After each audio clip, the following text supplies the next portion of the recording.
Story 1. Mark sat on the edge of the bed, watching his wife, Emily, as she stared blankly at the ceiling.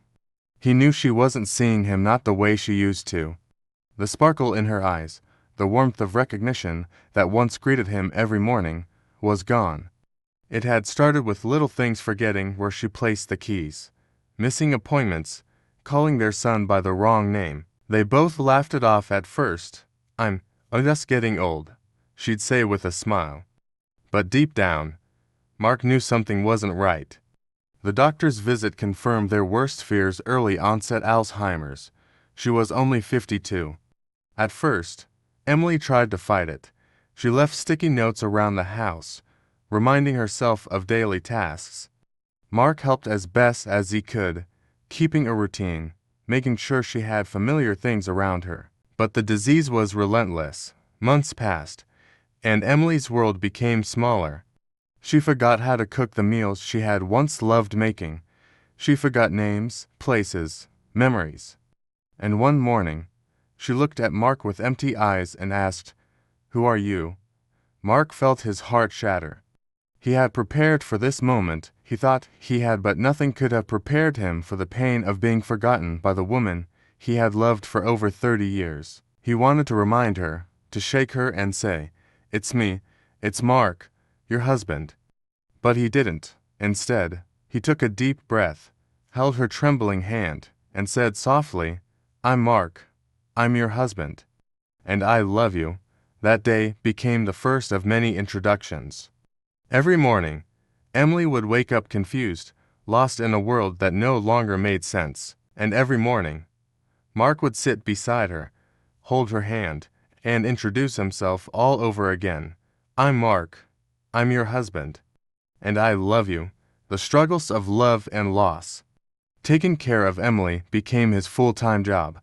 He left his work early every day, cooked meals she sometimes refused to eat, bathed her when she forgot how, and comforted her through the nights when nightmares of unknown faces haunted her. There were good days when she would smile at him, even if she didn't remember his name.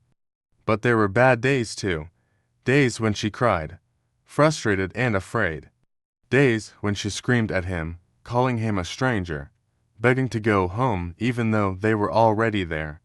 The worst was the night she locked herself in the bathroom, terrified of her own reflection. Mark sat outside the door, listening to her sob, whispering through the wood, "It's okay, sweetheart.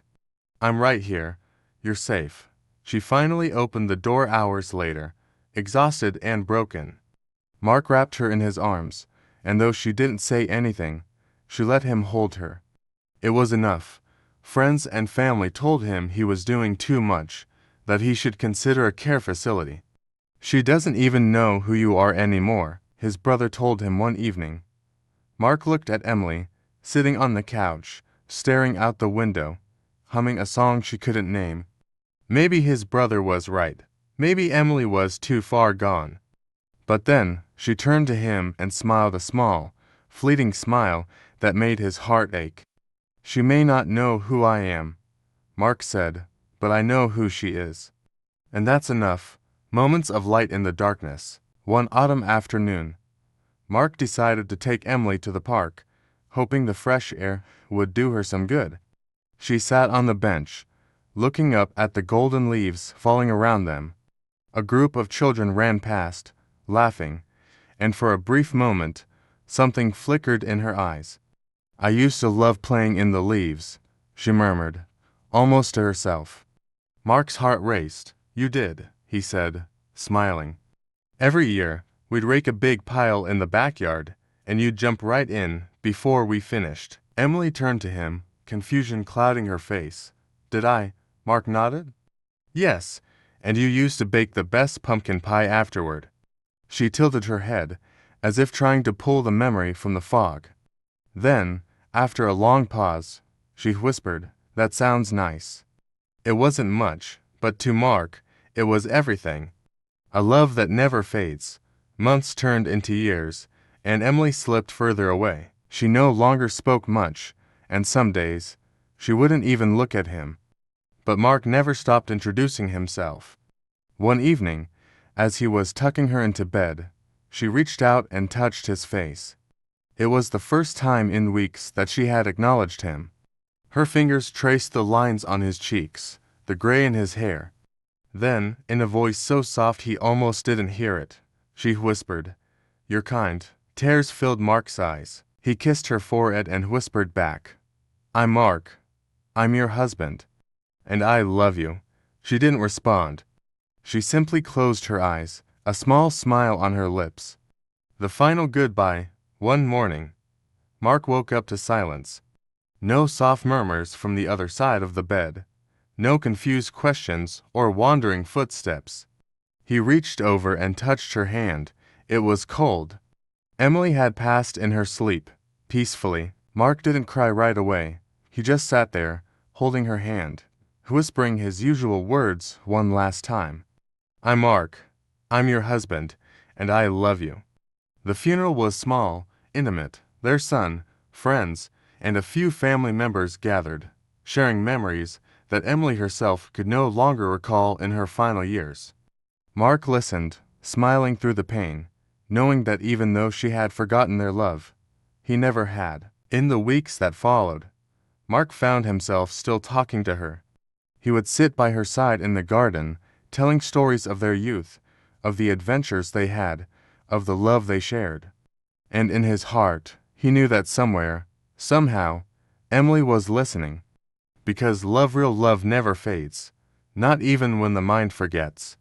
It lives in the moments, in the quiet gestures, in the promises kept even when no one is watching, and in the end, that love is what remains. And so, every morning, even after she was gone, Mark still whispered, "I'm Mark. I'm your husband, and I love you." Story 2. The sound of rain pattered against the hospital window as Sophie sat beside Daniel's bed, watching the steady rise and fall of his chest. Machines beeped softly in the background, a constant reminder of how much their lives had changed in an instant. Just weeks ago, Daniel was full of life, strong, confident, always the one people looked up to. But now, he was a shadow of the man he used to be, trapped in a body that no longer worked the way it once did. Sophie reached for his hand, her fingers tracing the familiar shape of his, but he didn't squeeze back. He hadn't since the accident. The car crash had left Daniel paralyzed from the waist down, a devastating injury for someone who had always been so active. Before the accident, he loved hiking, playing basketball with friends, and doing all the things that made him feel alive. Now, he wouldn't even look at himself in the mirror. He barely spoke. The doctors assured Sophie that he was physically healing, but emotionally he was slipping away. "Sophie," he had said the day after they got the news, his voice hollow. "You don't have to do this. You didn't sign up for this." She had felt her heart crack at those words. "I married you for better or worse, Dan. I'm not going anywhere." But despite her words, Daniel had already started shutting her out. A love tested by hardship. The weeks following the accident were the hardest of their marriage. Daniel refused to see visitors, refused to talk about therapy, refused to even try. He would lie in bed for hours, staring at the ceiling, answering Sophie's questions with short, empty responses. Some nights, she would lie awake beside him, wondering if he'd ever come back to her. The man she had fallen in love with had always been full of laughter and warmth. Now, he was cold, distant, and angry at the world, at himself, at her. One afternoon, after another frustrating session with his physical therapist, he snapped. "Just stop, Sophie. Stop acting like everything is going to be okay. It's not. I'm not the same person anymore. I'm never going to walk again. I'm never going to be the husband you deserve." Sophie stood there, swallowing the lump in her throat. She had been patient, understanding, but hearing him say those words cut deep. "Daniel, I don't care if you walk again. I care if you live again." His jaw clenched, but he said nothing. He just turned his head away, staring at the window. That night, Sophie sat in the bathroom, letting silent tears fall down her face. She had never felt so helpless. But deep inside, She knew one thing she wasn't giving up: small steps toward hope. Sophie started making small changes. Even when Daniel resisted, she brought his favorite books and read to him at night, even when he pretended not to listen. She wheeled him outside to sit in the sun, even when he complained. She filled their home with music again, playing the songs they used to dance to in the kitchen, even though he never moved. And then, one day, she did something unexpected. She pulled out their wedding album and placed it on his lap. "What's this?" he asked, his voice flat. "Our story," she said softly. He stared at the album for a long time before finally opening it. His fingers traced over the pictures the way she had smiled at him, the way he had looked at her like she was his whole world. For the first time in weeks, Sophie saw something in his eyes that wasn't just pain. It was something softer. That night, as she tucked him in, he whispered, "Thank you." It was the first step, the breaking point. But progress wasn't linear. There were still dark days, days when Daniel refused to leave the bed, when he lashed out at Sophie for no reason. The frustration of not being able to do simple things on his own took a toll on him. One evening, Sophie walked into the bedroom to find Daniel on the floor, his wheelchair tipped over beside him. "Dan," she rushed to him, her hands shaking. "I don't need your help," he muttered, struggling to push himself up. She crouched beside him, her heart aching. "Daniel, please," his hands clenched into fists. "I can't even get off the damn floor." "Sophie, what kind of man am I?" Her chest tightened at the brokenness in his voice. "You're my husband," she said softly. "That's enough." He shook his head, his throat tightening. "You deserve more." Sophie cupped his face, forcing him to look at her. "I don't want more. I want you. I want the man who made me laugh on our first date. The man who held my hand when my dad passed away. The man who promised to love me no matter what." His eyes welled up with tears. "I don't know if I can be him again." She pressed her forehead against his. "Then let me remind you, finding strength together." From that day on, something changed. Daniel started trying not just for himself, but for Sophie. Physical therapy was grueling, but Sophie was there for every session, cheering him on. The first time he managed to move himself from his wheelchair to the bed without help, she clapped like he had won an Olympic medal. "You did it," she beamed. He chuckled, shaking his head. "It took me 10 minutes. I don't care. You did it." Little by little, Daniel started finding joy again. They had dinner together without silence. They laughed at old inside jokes. He even let Sophie take him out for a drive one evening, rolling the windows down as they listened to their favorite songs. "I forgot how much I loved this," he admitted, feeling the cool breeze on his face. Sophie smiled. "Then let's never forget again." A promise kept. Months passed, and Daniel still had tough days, but he wasn't alone in them anymore. He stopped pushing Sophie away. Instead, he let her in.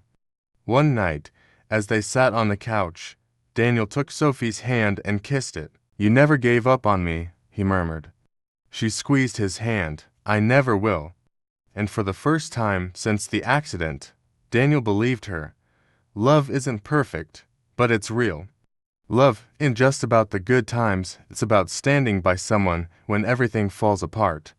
It's about patience, about fighting for each other even when things get messy. Daniel thought he had lost himself after the accident, but what he didn't realize was that Sophie had been holding onto the pieces, waiting for him to be ready to put them back together.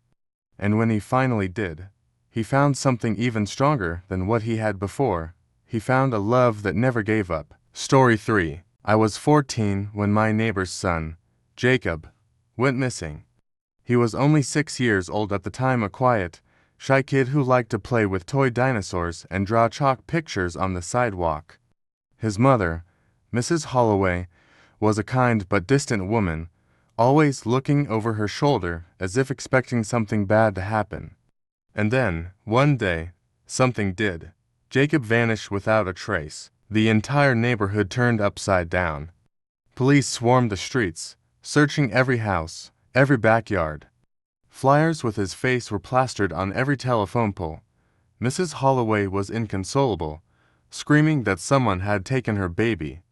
But no evidence ever surfaced, no forced entry, no security footage, nothing. It was as if he had simply disappeared. Years passed. The search efforts slowed, then stopped entirely. People moved on, but Mrs. Holloway never did. She kept Jacob's room exactly as he had left it, his toys neatly arranged on the shelves, his little sneakers by the door. She never stopped waiting for him to come home. Neither did I the first call. I had just turned 24 when I got the call. It was late past midnight. I was half asleep when my phone buzzed, the unknown number flashing across the screen. Normally, I would have ignored it, but something in my gut told me to answer. I hesitated before putting the phone to my ear. Hello? Silence. Then, a voice small, uncertain. Mason. I sat up straight. My heart pounded. Who is this? A pause. Then, barely above a whisper. It's Jacob. The air left my lungs. My vision blurred. I felt like I had been punched in the stomach. That was impossible. Jacob had been gone for 10 years. A ghost from the past. I tried to keep my voice steady. Jacob, where are you? Another pause. His breathing was shaky, like he was scared. I don't know. Are you safe? I think so. A beat of silence. I don't remember how I got here. Something was very wrong. I grabbed a notepad, scrambling to write down everything. Can you tell me anything about where you are? Do you see anything around you? There was a long pause. Then, in a trembling voice, he said, I don't know where I am. But I know. I know I'm not supposed to call you. A cold chill ran down my spine. What do you mean? They said I can't talk to anyone, but I saw your name in my head. I remembered you, and I had to try. His voice cracked like he was about to cry. They're coming. I have to go. The line went dead. The search begins. I sat frozen, staring at my phone. My mind raced. Had someone kidnapped Jacob all those years ago? Had he been alive this entire time? Who were they, and why did he sound so afraid? I knew I had to do something. I grabbed my keys and drove straight to Mrs. Holloway's house. She was still awake when I arrived. She always was. She looked older than I remembered, her face lined with years of grief. Her eyes widened when she saw me standing on her doorstep. Mrs. Holloway, I said, barely able to breathe. Jacob called me. Her face went pale. For a moment, I thought she might collapse. What? I swallowed hard. He said he doesn't know where he is. He sounded scared. He hung up before I could ask more. Tears welled in her eyes. She clutched my arm. We have to tell the police. I had considered that, but what would we even tell them? That a missing boy had mysteriously called me after 10 years with no proof. I wasn't willing to wait for them to dismiss it as a prank. I needed answers, and I knew where to start. Unraveling the mystery, I went back through everything I could remember about Jacob's disappearance. There had been no ransom note, no witnesses, no leads. But there had been a strange rumor back then, one that people whispered but never said outright, that the Holloways had enemies. Jacob's father had left years before the disappearance, vanishing just as mysteriously as his son would years later. Some people speculated that he had been involved in something dangerous, that maybe Jacob had paid the price. I tracked down old news reports, forum posts, anything that had been written about the case. And then, buried deep in a forgotten thread, I found something, a comment from an anonymous user. The Holloway boy wasn't taken by strangers. He was taken by the same people who took his father. My stomach twisted. I needed to find out who these people were. The next call, 2 nights later, my phone rang again. Unknown number. I answered immediately. Jacob. His voice was quieter this time. They know I called you. Ice filled my veins. Are you okay? I don't know. They said if I try to leave, bad things will happen. Who are they? Jacob hesitated. Then, in a trembling whisper, he said, They're watching me. I gripped my phone. Jacob. Listen to me. I'm going to find you, but I need anything to go on. Can you tell me where they're keeping you? He was silent for a long moment, then he whispered, There's a sign outside. It says Red Pines. My blood ran cold. I knew that place. It was an old, abandoned compound on the outskirts of town. People used to say shady things happened there, but no one ever had proof. I had proof now. The rescue. I didn't call the police, not yet. Instead, I drove straight to Red Pines. It was deep in the woods, hidden from the main road. The place was supposed to be deserted, but as I approached, I saw something that made my heart race. A single, dim light glowing in one of the windows. Someone was inside.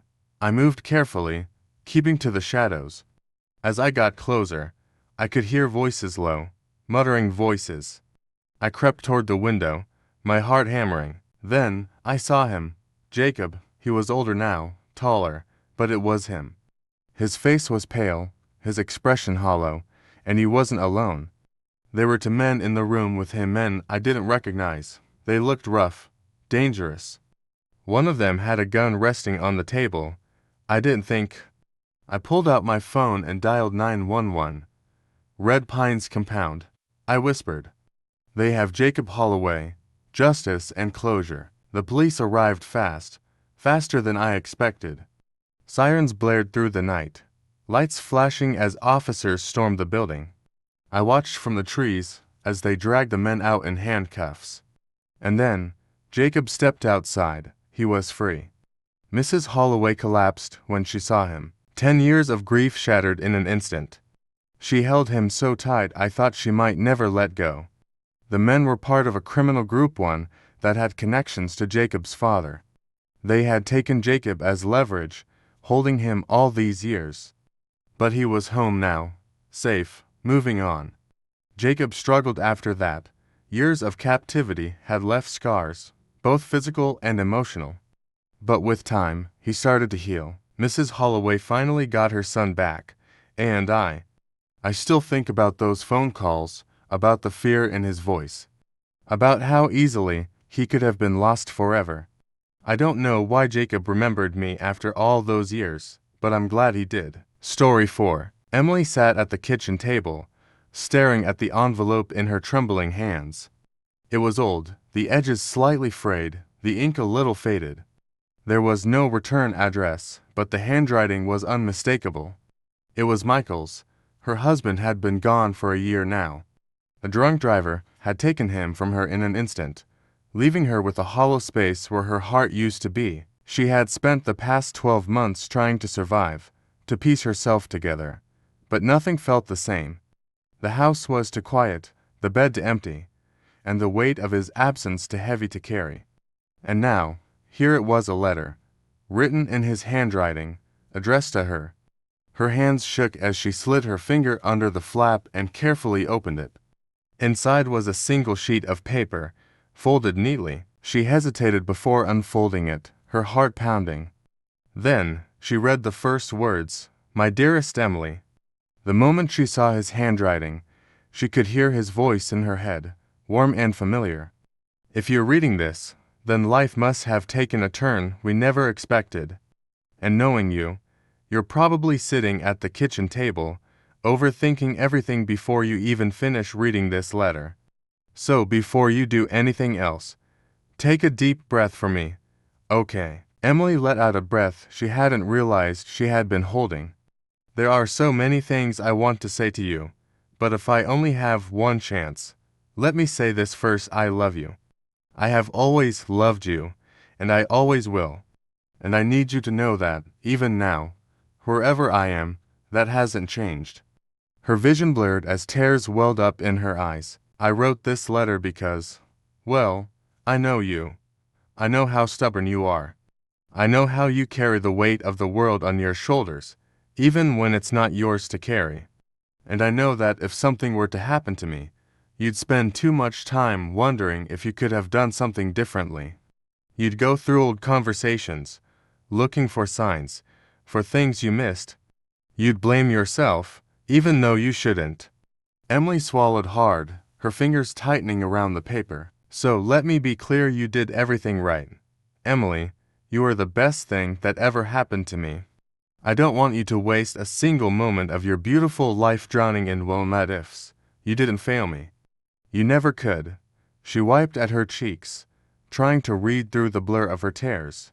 I need you to do something for me. Something hard. I need you to live. Emily's breath caught in her throat. I don't mean just surviving. I don't mean just going through the motions. I mean really living. I want you to wake up and feel the sun on your face and smile. I want you to laugh again, not the kind where you force it for other people, but the kind where your whole body feels light. I want you to let yourself be happy, even if it feels impossible right now. And most of all, I want you to love again. She shook her head instinctively, as if she could argue with the words on the page. I know you. You're probably shaking your head right now. But listen to me, Emily. Love is not something you only get to experience once.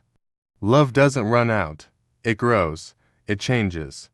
And I don't want you to shut yourself away from the world just because I'm not in it anymore.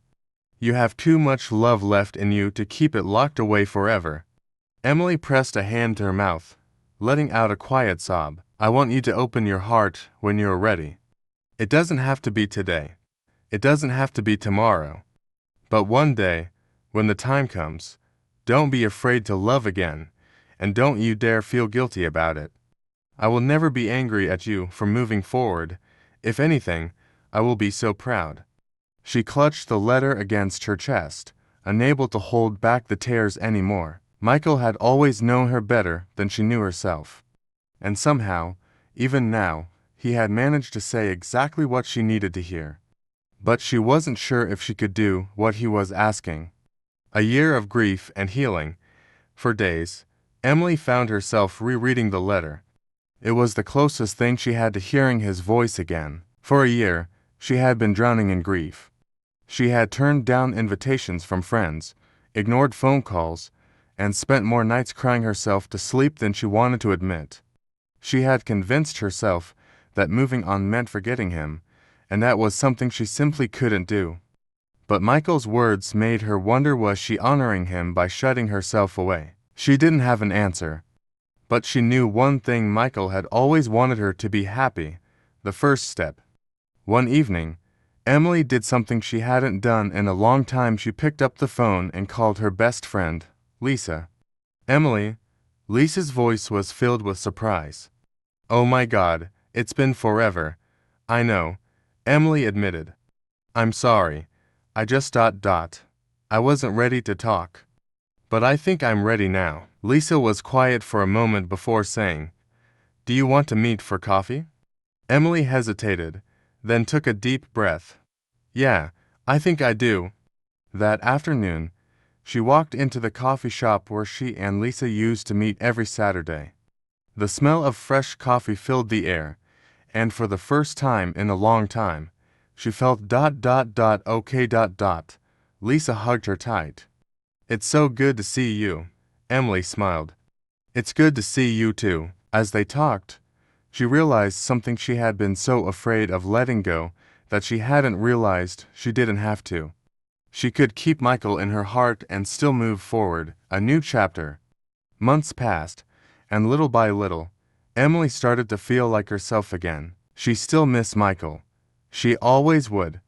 But the weight of grief wasn't as crushing anymore. It had softened into something different, a quiet love that would always be a part of her. And then, one day, something unexpected happened. She was at the grocery store when she dropped her wallet. Before she could reach down, a man picked it up and handed it to her. Here you go, he said with a warm smile. Thank you, she replied, meeting his eyes. There was something kind about his face, something familiar in the way he smiled. She wasn't sure what it was, but for the first time in a long time, she felt something stir inside her, not love, not yet, but possibility. As she walked out of the store, she felt the breeze on her face and looked up at the sky. She placed a hand over her heart, where Michael's letter sat safely in her purse. And for the first time in a long time, she whispered, I think I'm going to be okay. And somewhere, somehow, she could almost hear Michael whisper back, I knew you would be. Story 5. Olivia had spent the past 5 years convincing herself that she was okay. People said time healed all wounds, but that wasn't true. Time only taught her how to live with the pain, how to wake up every morning and pretend that life had meaning without Daniel in it. Her husband, her best friend, had been taken from her in a plane crash over the ocean. No survivors, no remains found. Just a name on a list and an emptiness that swallowed her whole. But she survived. At first, survival meant barely eating, barely sleeping, barely breathing. Then, it meant finding routines to keep herself from drowning: work, therapy, long walks in the park. Slowly, it meant allowing happiness in small doses, like reading a book without crying or laughing at a friend's joke without guilt. And now, 5 years later, survival had turned into something she never thought possible. She was moving on. There was someone new: Ethan.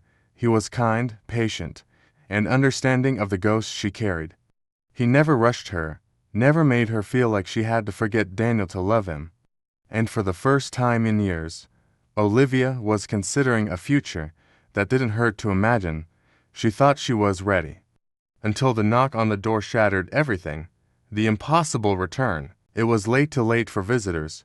Olivia frowned as she set down her tea and walked toward the door, her heart picking up speed for a reason she couldn't explain.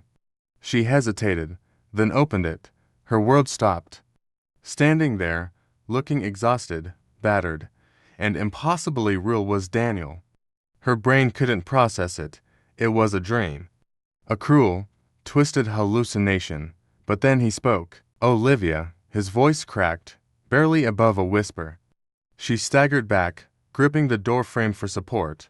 No, this isn't real. I know this is shocking, he said quickly, his eyes desperate. I didn't know if you'd be here, if you'd still be. He trailed off, his gaze scanning the home they had once shared. It's really you. Tears burned in Olivia's eyes, but she refused to let them fall. Anger replaced the numbness. Who are you? Her voice shook. Is this some kind of sick joke? My husband is dead. Daniel's face fell. Olivia, it's me.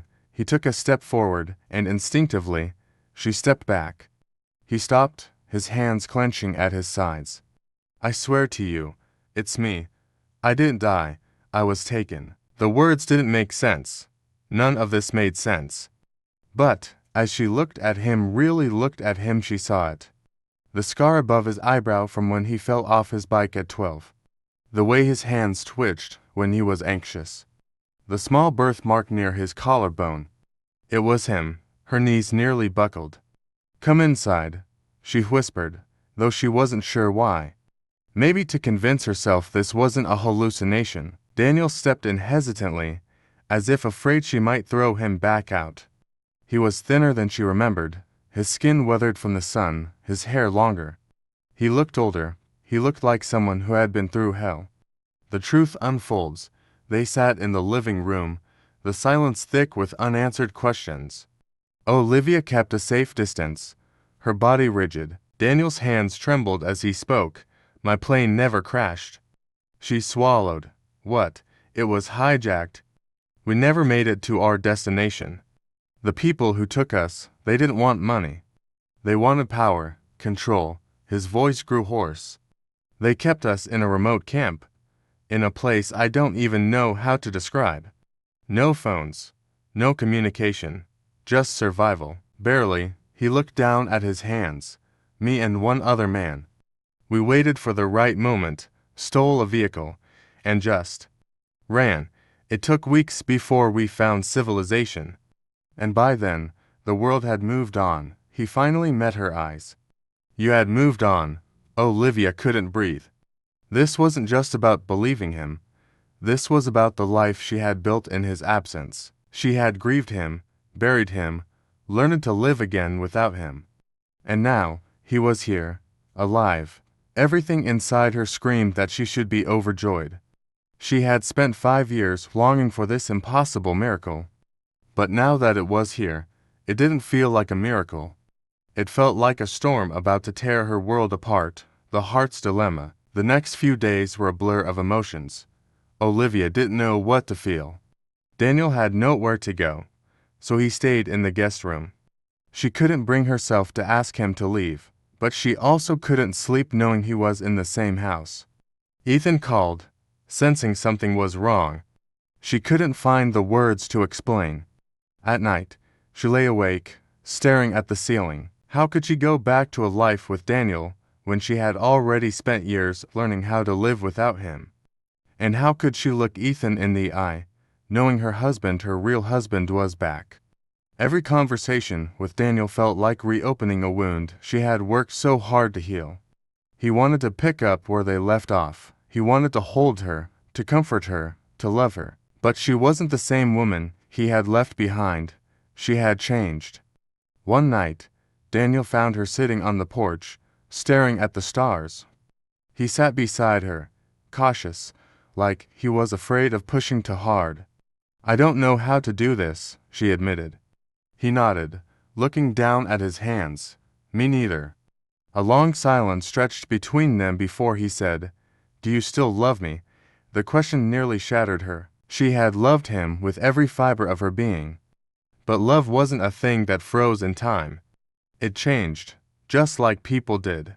"I don't know," she whispered. Daniel closed his eyes, exhaling shakily.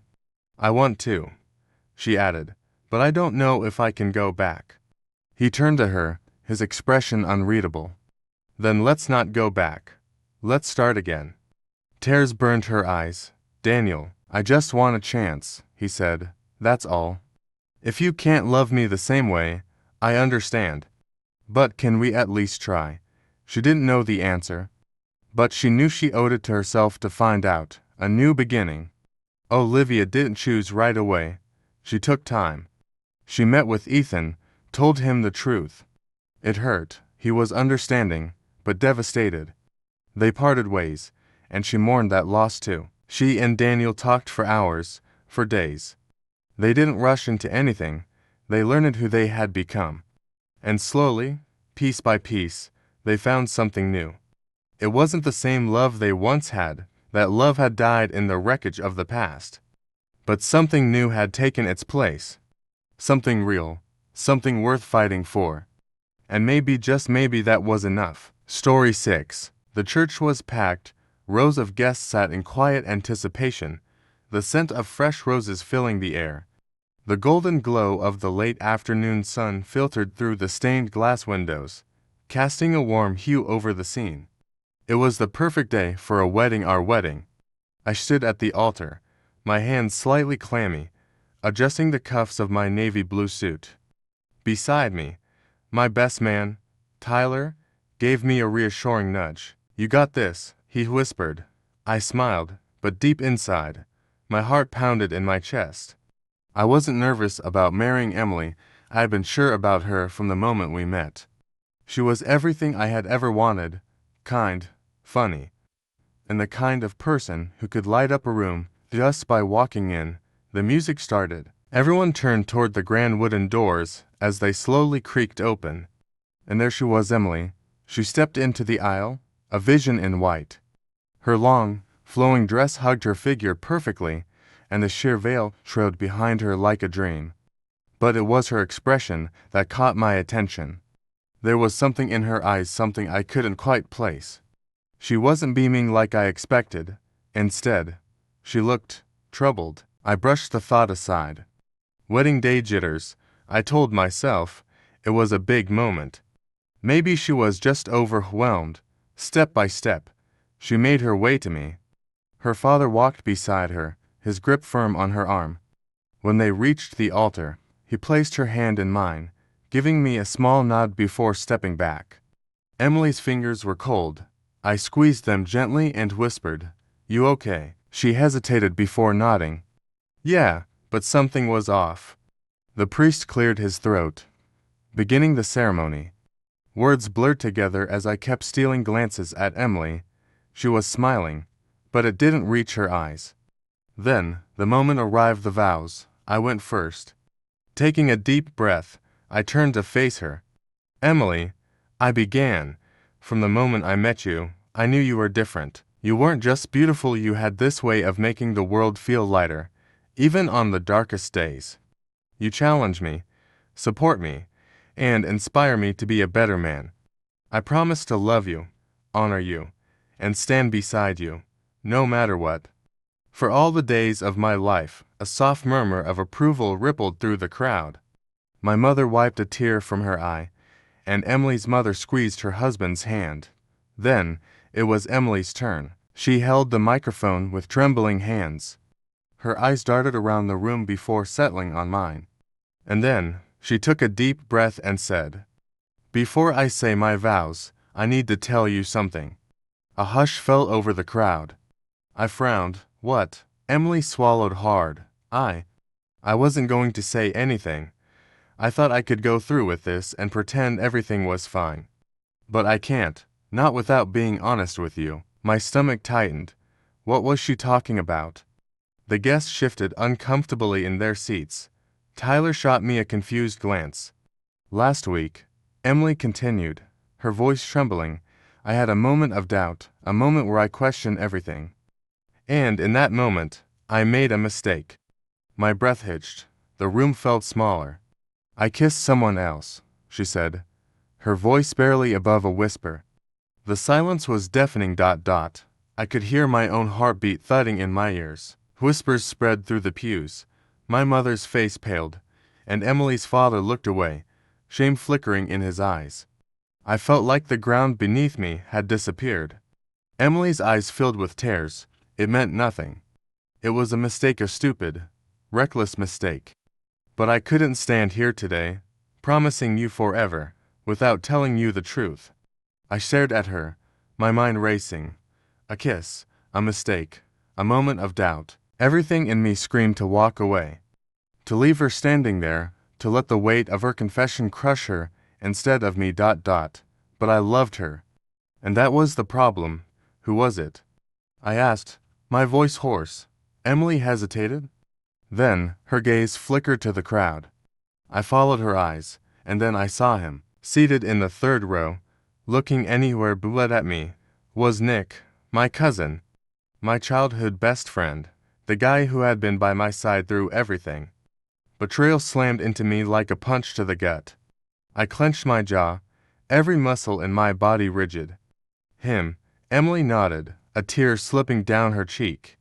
It was one time, I swear, it meant nothing, and it made me realize how much I love you. I want to spend my life with you, but I couldn't do it without telling you the truth. I felt the weight of 100 eyes on me. Everyone was waiting to see if I would forgive her, waiting to see if I would walk away. I looked at Nick. His face was pale, his hands clenched together. This was supposed to be the happiest day of my life. And instead, it had turned into a nightmare. Tyler leaned in slightly, whispering, "Man, we can leave right now. Just say the word." I swallowed, my throat dry. Then, I turned back to Emily. You said you had a moment of doubt, I said quietly. What happens if you have another? She shook her head quickly. I won't, I swear. This was the wake-up call I needed. I love you, and I never want to hurt you again. I closed my eyes for a moment. I had imagined 100 different scenarios of our wedding day. Not once had I imagined this. My mind flashed through our years together, the late-night drives, the lazy Sunday mornings, the way she laughed when she was nervous. And then, the image of her and Nick. My stomach churned. Finally, I opened my eyes. And I made my choice. I stepped back, letting go of her hands. I'm sorry, Emily, I said, my voice steady. But I can't do this. A gasp rippled through the room. Emily's face crumbled. No, please. I turned and walked away. Each step felt heavier than the last. But I kept moving. Tyler was right behind me. I'll grab your stuff, he muttered. I barely heard him. My mind was spinning, my heart pounding. As I reached the church doors, I heard Emily sob behind me. But I didn't turn around. I stepped outside, inhaling the crisp evening air. And for the first time that day, I felt free. Story 7. The rain tapped softly against the window pane as I sat in our quiet home, clutching the envelope with trembling hands. It had arrived that morning. Nestled between bills and advertisements, its corners slightly bent from the journey. But I knew what it was the moment I saw my name scrawled across the front in his handwriting. Ethan's handwriting. My breath hitched. My fingers hesitated. He had been gone for 2 months. 2 months of silence. 2 months of aching loneliness.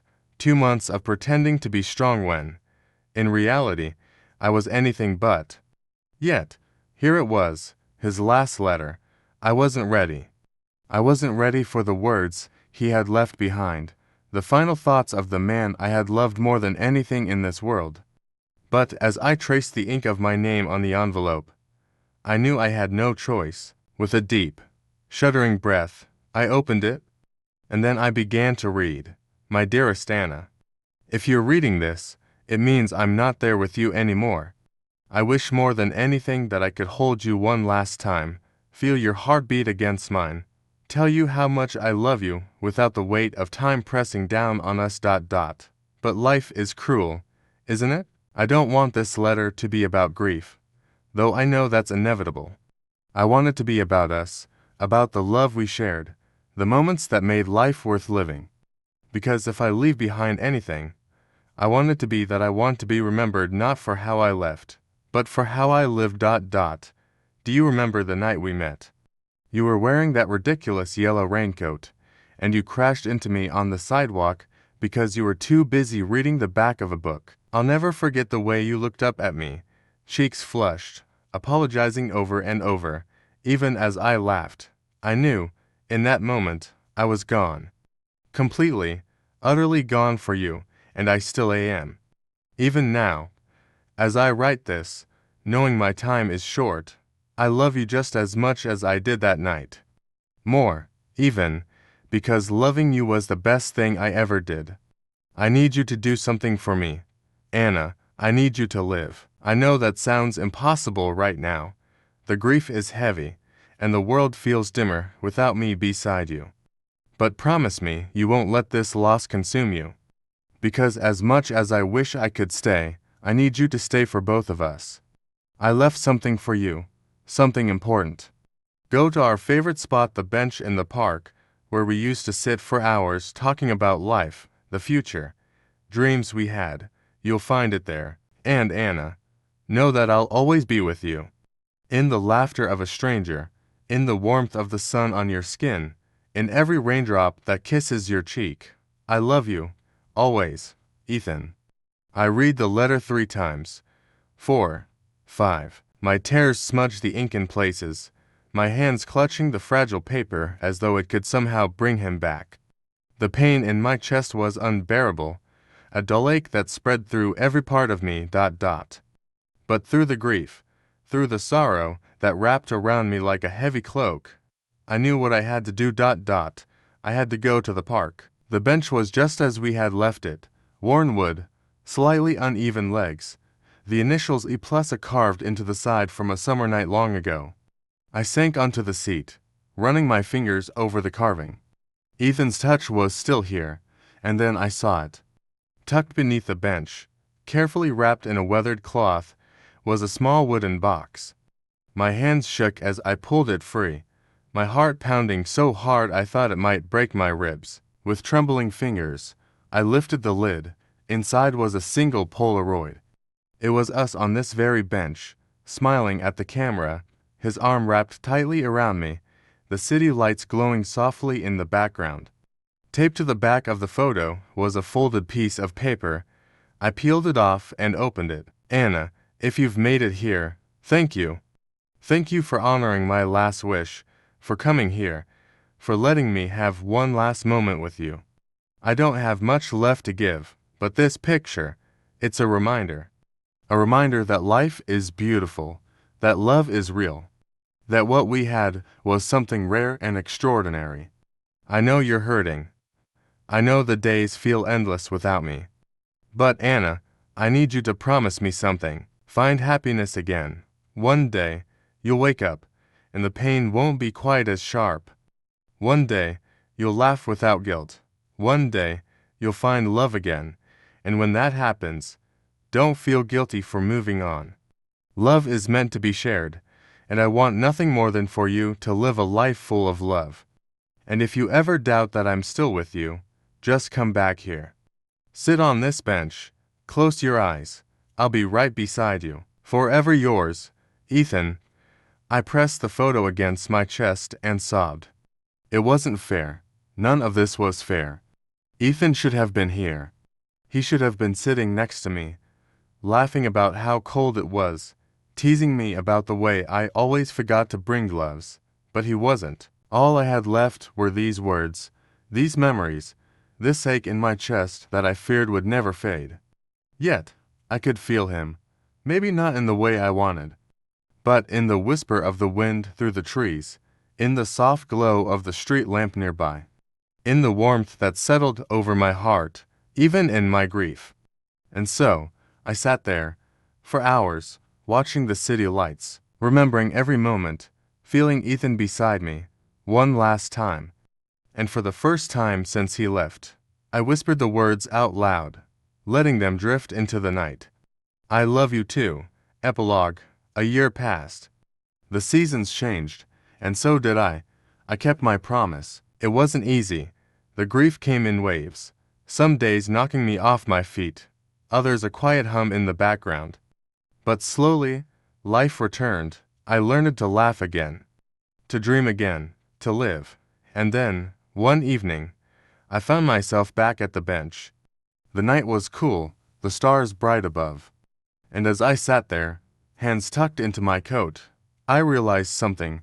I wasn't alone, not really, because love like Ethan's, it never truly fades. It simply changes, weaving itself into the fabric of the world around us. And I carried it with me, always. Story 8. It started on a quiet Wednesday evening. I had just left work, exhausted, my mind clouded with thoughts of deadlines and meetings. The sky was a deep shade of blue, the sun dipping below the horizon as I pulled into the driveway of our home. Home, it still felt strange calling it that. It had only been a year since Melissa and I had moved in, newlyweds, still figuring things out. But in that short time, we had built a life together, a routine, a rhythm. Melissa, I smiled, thinking of her. She was probably inside, curled up on the couch with a book, waiting for me. The thought warmed me. But the moment I stepped out of my car, I noticed something strange. A man stood at the edge of our driveway. He was tall, dressed in a dark jacket, his hands stuffed into his pockets. He wasn't moving, just standing there, staring at our house. I hesitated. Can I help you? I asked, my voice firm but polite. The man turned slowly, his face partially hidden by the dim light. His expression was unreadable. Does Melissa live here? He asked. The way he said her name, so familiar, so certain, sent a chill down my spine. Who are you? I asked, his lips pressed into a thin line. He hesitated before finally saying, an old friend. A strange unease settled over me. Melissa had never mentioned anyone like this. Before I could respond, the front door opened. Hey, babe, I was wondering where. Melissa's voice cut off. I turned to her, expecting confusion, maybe curiosity. But instead, her face had gone completely pale. Her eyes locked onto the stranger, her body frozen in place. I looked between them. The air was thick with something unspoken. Melissa, I asked slowly. She didn't answer. The stranger took a step forward. It's been a long time, he said softly. Melissa swallowed hard. What? What are you doing here? I frowned. She knew him. My wife, the woman I thought I knew everything about, knew this man. Maybe we should talk inside, he said. Melissa's grip on the door tightened. No, his jaw clenched. Melissa, please, leave, she whispered. You shouldn't be here. The weight of the moment crushed me. I had never seen my wife like this. The stranger exhaled, his eyes dark with something I couldn't place. Okay, he said finally, I'll go.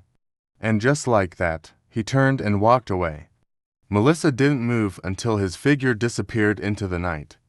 Then, slowly, she stepped back inside and closed the door. He silent stretched between us. Melissa stood near the door, arms wrapped around herself, staring at the floor. I took a step closer. Melissa. Who was that? She didn't answer. Melissa, I repeated, my voice softer. Finally, she looked up at me, and in her eyes, I saw something I had never seen before. Fear, real, genuine fear. My stomach twisted. Talk to me. She took a deep breath, as if trying to steady herself. His name is Daniel, she said quietly. Daniel, the name meant nothing to me. How do you know him? Her gaze flickered to the window, as if checking to make sure he was really gone. Then, she sank onto the couch, hands trembling. I knew him, a long time ago, before I met you. Something in her voice made my skin prickle. Melissa, what's going on? She hesitated. I need to tell you something, she whispered. Something I've never told anyone. The room suddenly felt colder. I sat down beside her, waiting. And then, she began. I met Daniel when I was 18, she said. We were together for a while. But he wasn't like other people. He was intense, obsessive. At first, I thought it was love. He made me feel like I was the only person in the world, but then, it changed. He became possessive, controlling. He wanted to know where I was at all times, who I was with, what I was thinking. If I didn't answer his calls right away, he would show up wherever I was, at my job, at my apartment, even outside my classes. It wasn't love, it was an obsession. A cold shiver ran down my spine. Melissa's voice shook as she continued. I tried to break up with him. I told him we weren't right for each other, but he wouldn't accept it. He told me that if I ever left him, he'd never let me go. That I was his. Forever. My hands curled into fists. Did he hurt you? I asked, my voice low. Melissa hesitated. Not physically, she whispered, but emotionally? Yes, he broke me. Made me believe I couldn't live without him. I clenched my jaw, rage simmering in my chest. How did you get away? She swallowed. I disappeared. I blinked. What? I changed everything, she said. I moved to another city. I cut off all my friends. I erased every trace of myself online. I became someone else. And for years, I thought I was safe. My mind was spinning. I had known Melissa for 6 years. We had been married for 1. And yet, she had been carrying this secret the entire time. But, if you disappeared, how did he find you? Melissa's face was pale. I don't know, she whispered. A terrible silence filled the air. He had found her. After all these years, Daniel had found her. I exhaled, trying to steady my thoughts. We need to call the police. Melissa's hands tightened into fists. No, she said quickly. That's exactly what he wants. I frowned. Melissa, this isn't something we can handle alone. She shook her head. You don't understand. If we involve the police, he'll make it worse. He's smart, manipulative. He'll make it seem like I'm overreacting, or that I'm lying. He always does. A sickening realization settled over me. This wasn't just fear. This was trauma.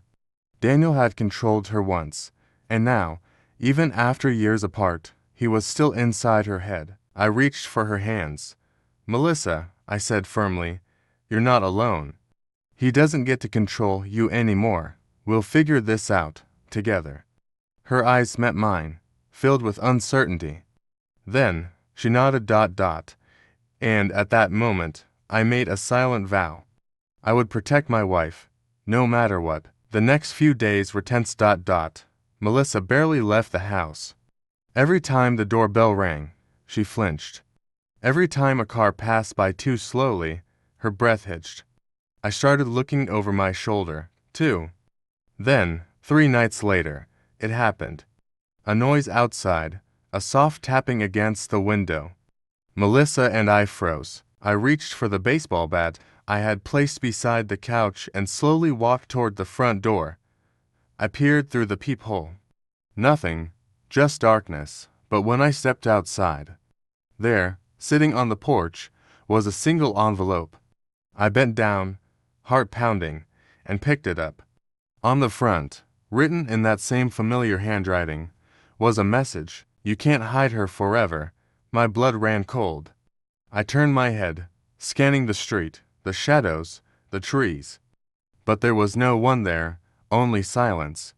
And the feeling that, somewhere out there, he was watching. Story 9. I still remember the exact moment my world fell apart. It was a chilly Friday evening, just a week before my wedding. I had spent most of the day finalizing last-minute details, confirming the florist, checking in with the caterer, and reassuring my mother for the 100th time that, yes, I was absolutely sure about the seating arrangement. I was exhausted but happy. In just a few days, I would be marrying the love of my life, Emily. Or at least, that's what I thought. That night, I was at my apartment, sipping on a beer, scrolling through my phone, when it happened. A text. One single text that shattered everything. It came from a number I didn't recognize. At first, I almost ignored it. Probably a spam message or a wrong number, but something made me open it. Unknown number. You deserve to know the truth before you marry her. I frowned. My first instinct was that it was a prank. Maybe one of my friends messing with me. But something about it felt different. I hesitated before replying. Me, who is this? The response came almost instantly. Unknown number. That doesn't matter. What matters is that Emily isn't who she says she is. My heart pounded a little harder. Me, what are you talking about? A few seconds passed. Then, another text. Unknown number. Check your email. I blinked. My email. Curiosity, mixed with an uneasy feeling, made me switch apps. I opened my inbox and saw a new email sitting at the top. No subject, no sender name, just an attachment. A single file named Emily.mp for double quotes. My fingers hovered over the screen. A voice in my head screamed at me not to open it, but I did. The video was shaky, as if filmed from behind a half-closed door. And then I saw her, Emily, my Emily. She was sitting in a dimly lit restaurant. Her back was to the camera, but I would recognize that blonde hair, that blue dress, anywhere. She wasn't alone. Opposite her sat a man I didn't recognize. His face was partially obscured, but the way he leaned in, the way his hand rested on hers across the table, sent ice through my veins. I turned the volume up. I can't keep doing this, Emily's voice said, soft but clear. The man laughed. You've been saying that for a year. A year. My stomach twisted. Emily sighed, rubbing her temples. I'm serious, Jake. I'm getting married next week. Jake. His name was Jake. Jake smirked. And yet, you're here. Silence. Emily didn't pull her hand away. She didn't protest. She just sat there. The video ended. I stared at my screen, my breath shallow. My hands were shaking. This had to be fake, a mistake, a misunderstanding. Right. I needed answers. Without thinking, I grabbed my keys and drove straight to Emily's apartment. My heart pounded the entire way. A sickening mix of rage, hurt, and confusion twisted inside me. When I arrived, I barely knocked before the door swung open. Emily stood there, her face lighting up at first, but then she saw my expression. Hey, she said cautiously. What's wrong? I stepped inside, shutting the door behind me. I turned my phone toward her, pressing play on the video. I didn't say a word. I just watched her face. At first, confusion. Then, realization. Then panic. Where did you get that? She whispered. Is it real? I asked, my voice calm. Too calm, she swallowed. Who sent this to you? Emily, I said, my patience hanging by a thread. Answer the question. Is it real? Tears welled in her eyes. It's not what it looks like. I let out a bitter laugh. Oh, really? Because it looks like you've been seeing another guy for a year. She shook her head. I wasn't. It's complicated. I stepped back. Complicated? Emily wiped at her eyes. I love you. I do. But. She hesitated. But, I repeated, my stomach dropping. She took a deep breath. Jake was my ex. We dated for years before I met you. And when we broke up, it wasn't clean. He kept showing up, asking to talk. I didn't know how to push him away. My fingers curled into fists. So, instead of cutting him off, you met up with him. For a year, while planning our wedding. Tears spilled down her cheeks. I never cheated on you. I swear. I exhaled sharply, running a hand through my hair. Emily, do you hear yourself? You kept this secret for a year. You sat across from that man, held his hand, and talked about how you couldn't keep doing this just 1 week before our wedding. She flinched. I didn't mean. Did you ever tell him about me? I asked. Her silence was my answer. My chest ached. The woman I had planned to spend the rest of my life with had lied. Not just once, but for an entire year. I need you to leave, I said quietly. Emily's eyes widened. What? I swallowed the lump in my throat. I can't do this. The wedding is off. No, please. She reached for my arm, but I stepped back. I couldn't even look at her. Leave, Emily, I repeated. For a moment, she just stood there, shoulders shaking. Then, without another word, she turned and walked out. The second the door closed, I collapsed onto the couch, burying my face in my hands, and just like that, my future was gone. The following days were a blur. I called the venue, canceled the florist, told my family and friends. Each conversation was harder than the last. The worst part, the text from Emily. Please talk to me. I made a mistake. I love you. I never responded, because no matter how much it hurt, I knew the truth.